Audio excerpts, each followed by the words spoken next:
यदा यदा हि धर्मस्य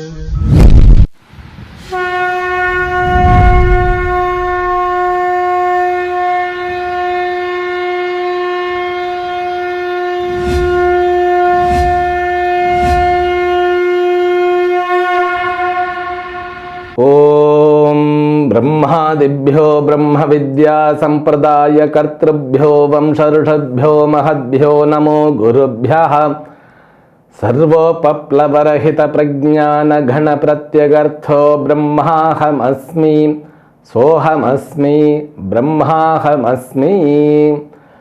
ओम प्रपन्न पारिजाताय तोत्र वेत्रैकपाणये ज्ञानमुद्राय कृष्णाय गीतामृतदुहे नमः। May the Almighty Sri Lord Venkateshwara bestow all kinds of prosperity, health, wealth and eternal happiness with Paripurna Lakshmi Katakshams to you and the entire your family and friends. Let us begin Bhagavad Gita, verse number 16 of 13th chapter. Shri Bhagavan Uvacha अविभक्तं च भूतेषु विभक्तमिव च स्थिरं भूतभर्तृ च तज्ज्ञेयं ग्रसिष्णु प्रभविष्णु च. Bhagavan Krishna began to explain about Jnaya Vastu. What is Jnaya Vastu? Jnaya means an entity to be known. Verse number 12 talks about the Jnaya Vastu is to be known. In verse number 12, he assures, he gives an assurance, I am going to reveal the knowledge about Jnaya Vastu. And what is that? The Jnaya Vastu is Brahman. Brahman is an entity, that which is cause of entire creation. The Brahman is given attributes by Upanishads. Like there are three words, Satyam, Jnanam, Anantam. These three words are not taken as an adjective. Brahman cannot be given an adjective because adjective can go with a noun. Now Brahman, the word, though it is considered as a noun according to the grammar, but this noun refers an entity which is beyond every sense organs and beyond all srishti. It's a kind of unique entity. So in order to define that entity, we need to follow the method which is prescribed by Upanishads. Now these three words which appears as adjectives, but it is taken as attributes. Now what is the first attribute? Is Sad Brahman. Brahman is Sat. Sat means what? Sat means to exist. Brahman exists. The first statement is Brahman exists. Brahman alone exists. In Chandogya Upanishad there is a sentence which talks about it. Sadeva Somya Idamagre Asit. So before the creation there was one entity. That entity was known as Sad. So after the creation, what happens? Isha Vasyam Idaggat Sarvam. Then a sentence from a mantra from Isha Vasyopanishad confirms after even the creation happens, the Sad continues as Sad alone, but it appears as the world.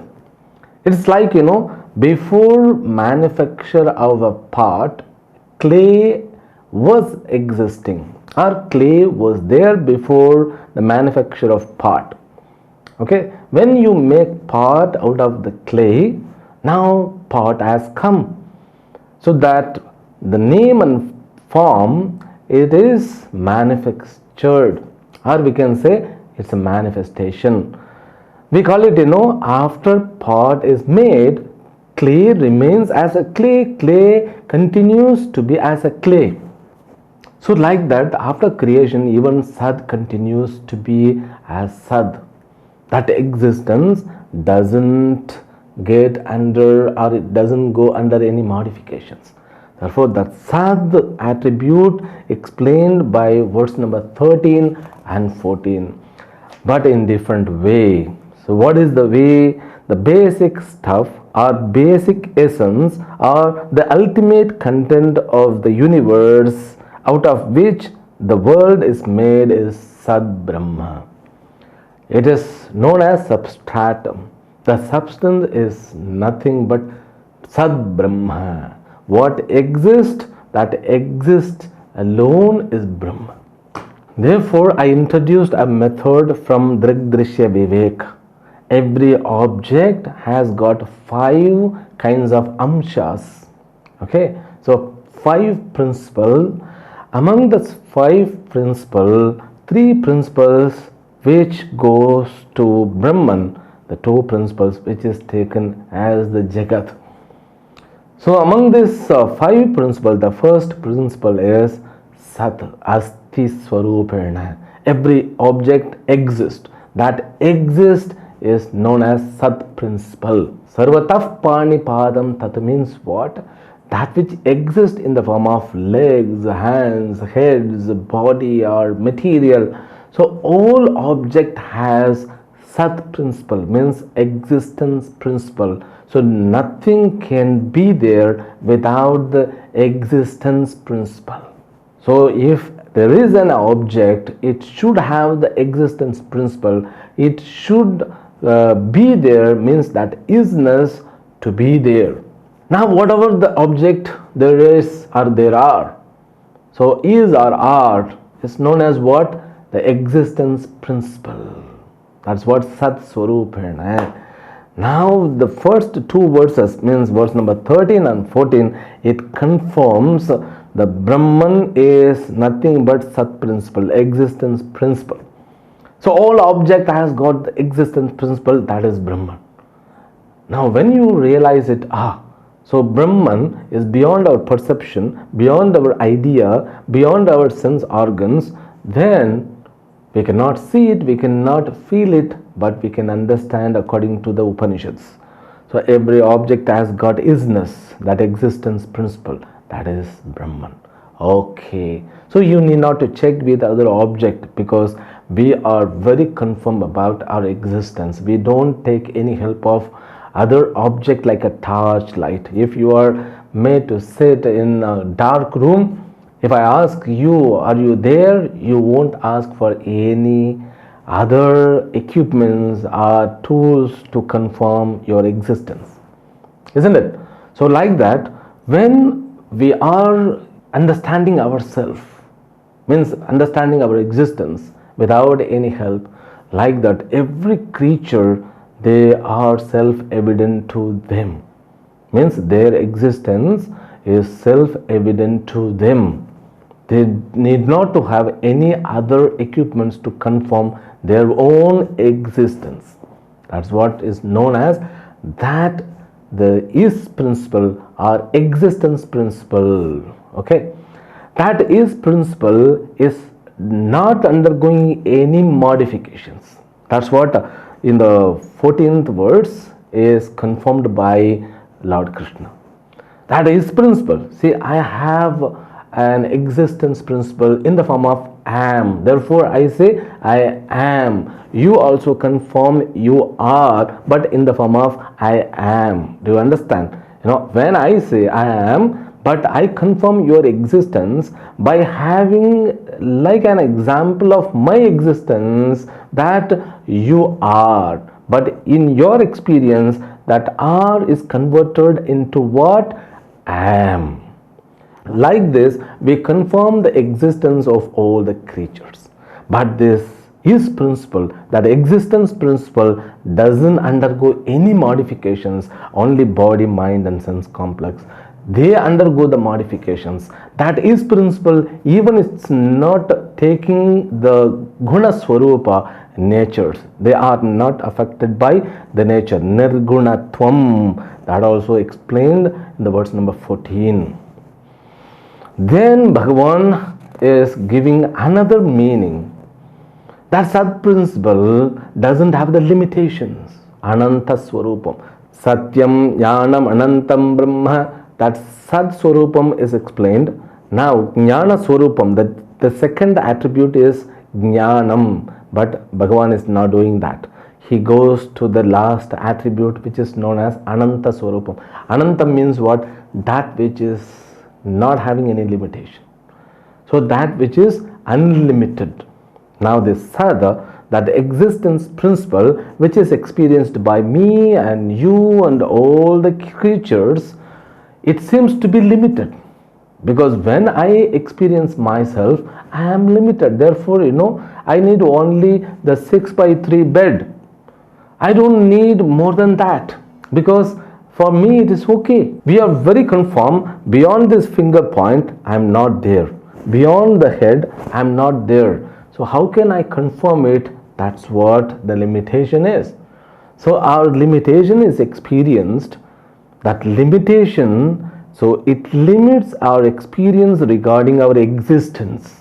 That Sat principle is limited by our body, mind and sense complex. But Vedanta says that Sat principle, which is experienced by every one of us, it is unlimited. ये तो बहुत गड़बड़ हो गया. It seems to be a big problem, because what I think about myself, I am only into this body. I am only experiencing myself only in this body. That's what our experience is. But Vedanta says, no, you are in and out. What? Is it so? I don't think so. If it is in and out, then I will be confused, because I feel myself only 6 feet. So if you say I am everywhere, I cannot say that I am only 6 feet. No, 6 feet only your body's measurement, but yourself is not coming under in or with this measurement. Therefore, verse number 15 talks, this entity which is said as a Sadvastu is unlimited. Therefore, Bahir Antascha Bhutanam Bhutanam Bahihi Antascha. It is pervasive, it is all pervasive, in and out. You cannot say there is inside and outside. It doesn't have inside or outside. Even all these movable, non-movable things, they are not limited. So if I am unlimited, see, Brahman and the I, Atma, is one and the same. So when I start this class by introducing Brahman, I mean when Bhagavan talks about Brahman, that Brahman is experienced by me and by you, by all people, as though they are their own self. So now Brahman means what? Brahman is all pervasive, but it is experienced as myself, as yourself. So yourself means you are experiencing Brahman as yourself. Other people will experience Brahman as their own self. Now this self, which seems to be limited, but Shastra says this self is not yourself, it's a Brahman. Therefore what? It is unlimited. You can say, if the Brahman is unlimited, which is experienced by me in the form of me means I, why it seems to be limited? Why? Why it seems to be limited? If it is unlimited, I should be able to understand. If I am able to understand or realize that I am unlimited, I may not have fear, I may not undergo any insecurity problem, isn't it? Yes, my dear, because it is very subtle. It is subtlest thing. Sukshmatva tad abhigneyam. Bhagavan himself says, because this entity is very subtle, therefore it is very difficult to understand. And also he brings one more principle. All actions are taking place. This entity becomes substratum of all action. It means it is beyond the action. Now this Ananta principle means the sense of unlimitedness. The concept of unlimitedness is brought in these two verses. Verse number 15 and 16, it deals and it describes Brahman is as unlimited entity. Now we don't have the capacity to realize which is unlimited, because we know unlimited calls. When you top up your phone or mobile, so there is a system called unlimited. Unlimited means what? So it's you can keep talking, you can use mobile, but that unlimited has got also limited. That unlimited call for 1 month, unlimited call for 6 months, unlimited call for 1 year. Again there is a limitation. Okay, but this entity which doesn't have any kind of territory, barrier or limitations, therefore this entity is a kind of unique entity. It's a unique, people will go mad by listening to it, by understanding is there an entity like this or not. Therefore many people doubt there cannot be an entity like this, but Shastra says no, there is an entity. That entity is experienced by you, therefore you have to confirm by self-evident. Therefore we bring three attributes: Sad principle, that existence principle. Therefore this existence principle is put in front in the beginning, because one may have the doubt whether this entity called Brahman exists or not. Therefore that existence principle is established first.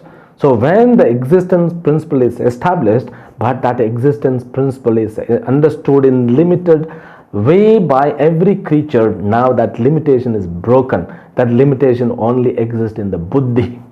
That's what Shastra says. Limitation only exists in our buddhi. When buddhi goes into sleep means what? When we sleep, at that time where the limitation go? All limitation, where it goes? No limitation is found. We don't experience our consciousness at the same time. We don't experience a limitation too. So we don't experience our conscious in limited way. Both goes away. Is it so? No. The limitation goes away. We are veiled. The sleep helps us to come away from the limitation. It's a beautiful experience. Everyone loves to sleep. Sleep in which we get the rejuvenation, at the same time, so complete happiness also means satisfaction also felt. Doesn't matter how big the problem you undergo, once you have a deep sleep, you can come out of any kind of problem. Then your mind and buddhi and body will be rejuvenated. So when you get the freshness, you will think fresh and you will do the things with freshness. You will get rid of all problems. Therefore, in the verse number 15, Bhagavan establishes that Sad Brahma is Anantam Brahma. Anta means limitation, that which has got territory, that which has got a fence, that which has got barrier, that which has got no barrier, we cannot say, that which has got fence. Fence means what? Limitations. Now there is no the physical fence around us, but we feel or experience ourselves in limited way, isn't it? So our hunger, thirst, anger, frustration, stress, all these things experienced only within us. When I am stressed, it is not necessary some other people also should enjoy the same stress. My stress and frustration and anger, all those things are experienced only by me. So when I am hungry, and it's not needed or necessary other people also should have or should experience that hunger. It's not needed. So we would like to confirm our existence principle through these experiences, So my sleep is only to me, my experience is only to me, therefore I am limited. But Shastra says, don't conform through your experiences, because you have limited device called body. So body is limited, but consciousness, that conscious principle is not limited. That conscious principle which has got Sat principle and Anantatva principle. In the verse number 16, where we are now, Avibhaktancha bhuteshu vibhaktam mevacha sthiram. Vibhaktam eva. You have to note the point. Eva means as if. It appears as if limited vastu. It appears, because it appears means it's not real. As if means what? It is not at all real. It is taken as limited things because that's what karma phala is. This is how our ajnana, avidya works on us. This class is very tough, isn't it? Everything is jumping, bouncing on your head or what? Just be relaxed. Now, Brahman means which is experienced by us in the form of our original self. That original self has got three principles. Existence principle means a sad principle, and anantatva or ananta principle, the unlimitedness. It means I am unlimited. It's very difficult to accept. I am not asking you to accept. When I ask you to accept, it is as equal I am convincing you. I am not here to convince you. Just I am revealing factor from Upanishads. Uphanishad says you are unlimited. It is as if limitation which is experienced by us. Avibhaktam means that which doesn't have limitation, but vibhaktamiva bhuteshu sthitam. It is experienced by the being as though it's limited. Okay. Then one more expression comes from the next line of these things. This Sat principle and the Ananta principle is the cause, means it is the fundamental cause, sthiti karanam. It becomes the cause of the creation. It's a basic principle. It becomes the cause of the sthiti karanam, cause of the creation. The creation happens from this Sat principle, from this unlimited principle. Bhota Bhartru means this is sthiti karanam. Prabhavishnu means which is utpatti karanam. So Bhota Bhartru means sthiti karanam. Prabhavishnu means utpatti karanam, that which causes for creation, that which causes for sustentation. Bhota Bhartrucha Tadjneyam. It is to be understood as the cause of the creation, as the cause of this sustenation. Then Grasishnucha, that is even Laya Karanam too. The cause of resolution also is same, this entity. The mind will go, mad. How can we understand it? If I say the dream which is manifested from you, the dream which is existing in you, the dream which goes and dissolves in you, will you accept or not? If we have a dream, the dream comes from our buddhi and it runs or it exists for length of time, maybe 80 seconds or 1 minute or 2 minutes. That is known as sustentation, the period of existence. Then it goes into our system. The dream goes means it resolves. All these things happens where they happen? Only in us. In that way, whole Srishti comes from this entity, the entity which is known as Sad and Anantam. So now two attributes are introduced and explained by Bhagavan Krishna. Then the third attribute, which is known as Cheda, Chaitanya Vastu, Chaitanya principle, or we can say Chid principle. Chid means conscious principle. This existence principle, that which is unlimited, is a conscious principle. Why we are dealing all these things? Because this entity is to be known. The people won't have any other choice than this entity for moksha. Means encountering this entity for moksha. Not understanding? I am saying this is the only way.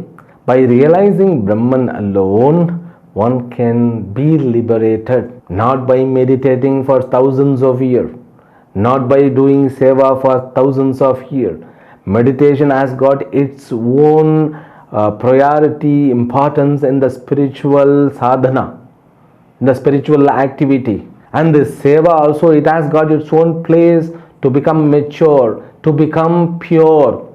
We need to have seva activities, but in order to get liberated from our bondage, the only one solution is to realize this entity called Brahman. Therefore, Bhagavan says in the 13th chapter, the Brahman is to be known, the Brahman is to be realized, the Brahman is to be absorbed. The same entity which was introduced as an individual self in the 2nd chapter.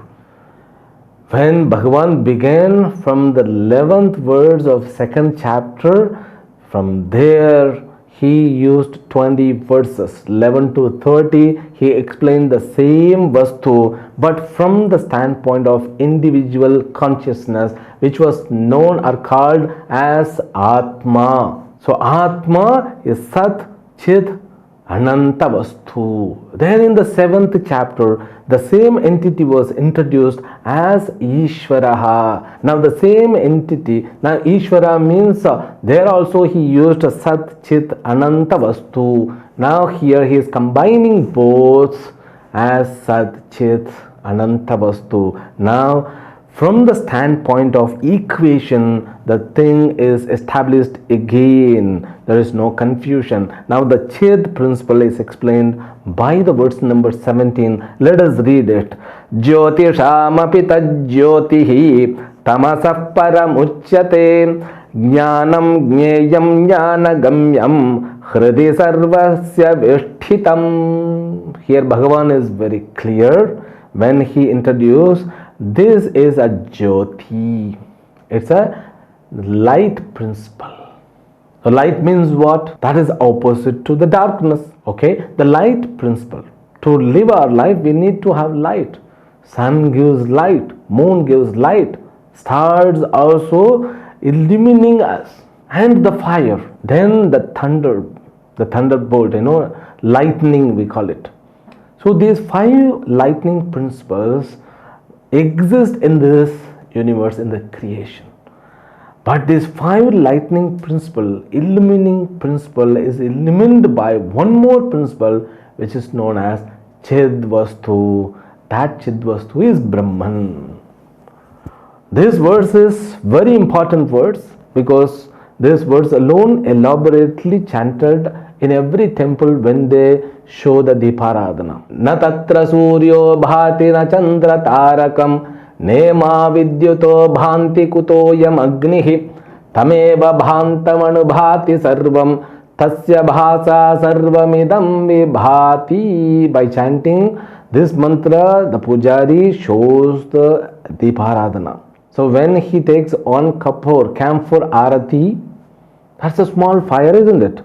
So always the sanctum sanctorum, Garbhagraha, is always endowed with darkness.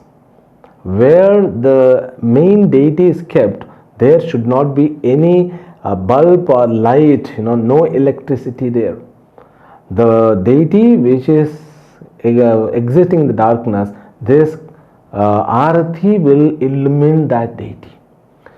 But when he illumined, he sets or establishes a kind of attitude, you are that Brahman, means the mantra, when he chants, the mantra means like this: you are that Brahman, you are who is in the form of illumined entity. You cannot be illumined by sun. The sun fails to illumine you because sun enlightens every object, but it fails to enlighten you, to show you. The moon, it gets failure. Our stars also, they don't have capacity to enlighten you. Even this and lightning also doesn't have capacity. Even fire don't have the capacity. But I'm an idiot. What am I doing? I'm enlightening you with this small amount of fire. How idiot I am. That's what the meaning of this mantra. But he does with Shraddha. He does with Shraddha. That's what is said. Jyotisham means all these lights. Lights, there are 5 lights.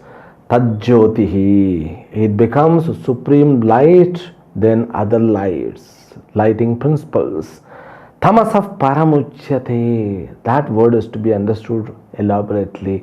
That we will continue in the next session. Now, we need not to get confused.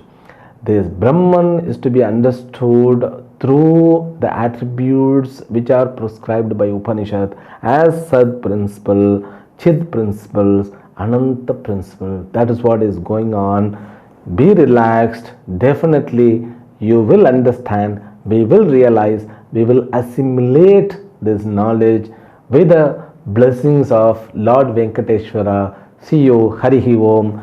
Om Purnamadah Purnamidam Purnat Purnamudachyate Purnasya Purnamadaya Purnamevavashishyate. Om Shanti Shanti Shanti. Harihi Om. Shri Gurubhyo Namaha. Harihi Om.